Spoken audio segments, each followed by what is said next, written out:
जय श्री राधे। मैं आपके मध्य उपस्थित हूँ अपनी नई वीडियो के साथ में अपने YouTube चैनल मिथिलेश नंदन इष्ट कृपा के साथ। मित्रों, जैसा आप जानते हैं अभी कुछ समय के पश्चात ही श्राद्ध पक्ष प्रारंभ हो जाएंगे। 10 सितंबर से लेकर के 25 सितंबर तक श्राद्ध पक्ष चलेंगे और इन श्राद्ध पक्ष में हम क्या क्या कार्य कर सकते हैं उसके ऊपर चर्चा करेंगे। पितरों का स्वागत कैसे करना है उस विषय पर चर्चा करेंगे। सर्वप्रथम तो सभी को चाहिए कि प्रातःकाल अपने दरवाजे को अच्छे से पानी के साथ, वहाँ पर कोई भी किसी प्रकार की मिट्टी लगी हो, किसी प्रकार का कूड़ा करकट पड़ा हो, उसको साफ करें, अच्छे जल से उसको धोएं और अपने मेन दरवाजे को धो करके उसके ऊपर आपको सफ़ेद फूल छोड़ने हैं। पितृदेवता सफ़ेद फूलों के ऊपर बड़े प्रसन्न रहते हैं। श्वेत पुष्प के साथ समस्त पितृदेव प्रसन्न हो जाते हैं। जैसे लक्ष्मी जी कमल के पुष्प पर प्रसन्न होती हैं और भगवान शिव कनेर के पुष्प से प्रसन्न हो जाते हैं, उसी प्रकार से पितृदेवता श्वेत पुष्प के साथ प्रसन्न रहते हैं। ये तो हो गया पितरों का आगमन, हम उनका स्वागत कैसे करें। एक मंत्र मैं आपको अभी बताऊंगा, नित्य प्रति हमें उसका जाप करना है अपने पितृ देवताओं के लिए। इसको पितृ गायत्री बोलते हैं। देवताभ्य पितृभ्यश्च महायोगिभ्य एव च नमः स्वाहायै स्वधायै नित्यमेव नमो नमः। वैसे तो चाहिए कि इस मंत्र का 108 बार जाप करें, परंतु यदि संभव नहीं हो सकता है 108 बार का, तो इस मंत्र का 11 बार जाप अवश्य करें। इसको पितृ गायत्री कहते हैं। इस मंत्र का हम जाप करेंगे तो पितृ देवताओं की पूर्ण कृपा हमारे ऊपर बरसती रहेगी। दूसरी बात, पितृदेवता प्रसन्न रहें उसके लिए प्रत्येक दिन तुलसी को सींचे।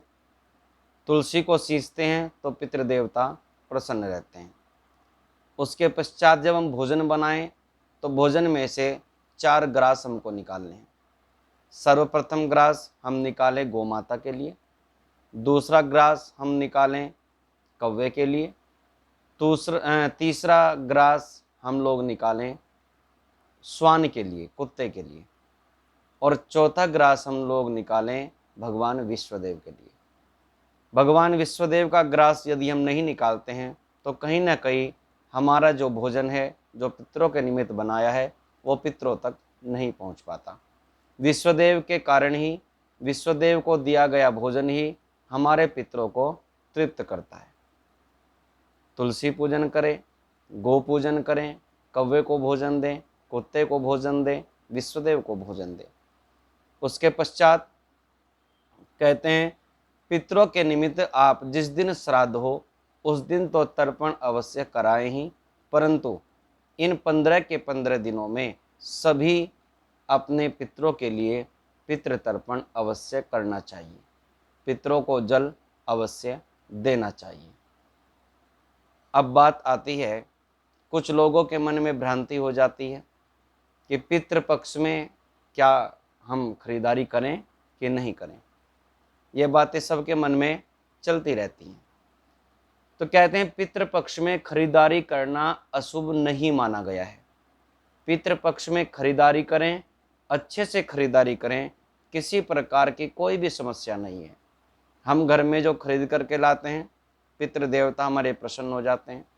कुछ कहते हैं वस्त्र नहीं खरीदने चाहिए, कुछ कहते हैं कि ज़मीन का बैनामा नहीं कराना चाहिए, कुछ कहते हैं ये नहीं करे, कुछ कहते हैं वो नहीं करे। जैसी आपकी दिनचर्या चली हुई आ रही है उसी दिनचर्या के साथ आप अपने प्रत्येक कार्य करते रहें। बस कुछ बातों का विशेष ध्यान रखना होता है। किसी गरीब को सताएं नहीं, ब्रह्मचर्य का पालन करें 15 दिनों तक, और कोई भी दीन दुखियारी हमारे घर पर आ जाए भिक्षा मांगने, उसको भिक्षा अवश्य दे। किसी को सताना नहीं है इन 15 दिनों में।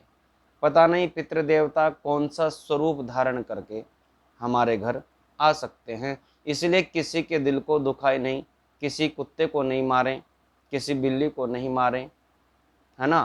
तो सभी जीवों के ऊपर दया करते रहें। वैसे तो हमारा सनातन धर्म ऐसा है कि प्रत्येक वर्ष 365 के 365 दिन हम लोग सभी जीवों पर दया करते ही हैं, इसमें कोई दो राय वाली बात नहीं है। परंतु विशेष रूप से इन 15 दिनों में हमें ध्यान रखना चाहिए, कोई भी हमारे घर में आकर के कुत्ता आए, कोई बिल्ली आ जाए, कोई और जानवर आ जाए किसी भी प्रकार का, तो उसको घर में आकर के यदि नुकसान करता है उसको घर से भगाएं तो अवश्य, परंतु डंडे से मार करके नहीं भगाएं, उसको डरा करके भगाएं। तो इस प्रकार से मैं आपके सामने अपनी वीडियो लेकर के आया और कुछ बातें मैंने इसमें बिल्कुल स्पष्ट कर दी हैं, और जल्दी ही दूसरी वीडियो श्राद्ध पक्ष के लिए लेकर के आऊँगा। उसके लिए आपको थोड़ी सी प्रतीक्षा करनी पड़ेगी। तो आप बड़े आनंद से श्रद्धा के साथ में अपने श्राद्ध को करें। श्रद्धा से ही श्राद्ध किया जाता है।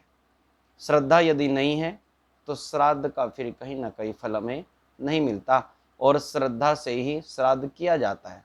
इसलिए सभी बड़े भाव के साथ में अपने घरों में श्राद्ध करें। कुछ लोग कहते हैं कि जिस दिन श्राद्ध होता है उस दिन कौवे को भोजन देंगे, उस दिन कुत्ते को भोजन देंगे। नहीं, ऐसा नहीं है।